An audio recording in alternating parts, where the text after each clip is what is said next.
Face coverings will now be required at summer workouts for all student athletes. So this applies to anyone entering or leaving workouts and anyone not actively exercising. That news comes as the UIL says it will also allow locker room access and competitive drilling to start next week. Fox 4's David Santendry live with reaction. David. Yeah, Heather, some of the school district leaders and coaches I'm speaking with are glad that a decision has been made. They now know when and where face coverings will have to be worn, and they can put together a game plan to make sure everyone is obeying that rule.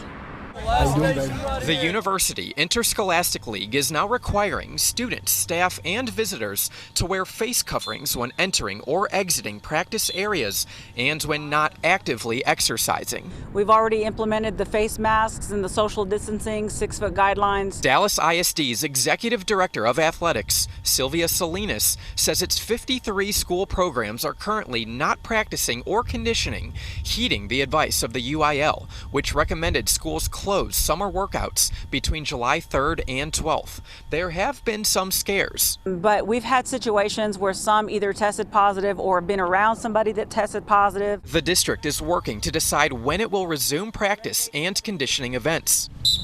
We haven't spent a great deal of time indoors, to be honest with you, over the course of the last month. The vast majority of our camp has all been outside on fields that have been spread all over campus. Arlington Martin High School football coach Bob Wager says his team is off this week and they'll start back up on Monday. Quite frankly, in the challenging time that we're in, it was great for our kids to be around one another, not too close. Last month, practices temporarily halted after a student tested positive. Due to early decisions made, workouts had only stopped a couple days, and only a dozen athletes were told to isolate. That's what coaches do. We adjust, right? Wager welcomes the latest moves by the UIL. In addition to the face covering rule, schools must provide hand sanitizer or hand washing stations in workout areas. They must also disinfect all surfaces throughout the day. Once you give us those guidelines, then we can put a plan in place and go to work. Dallas ISD hopes face coverings will, in the long run, speed up a return to normal. They don't want to come to something if they're not safe.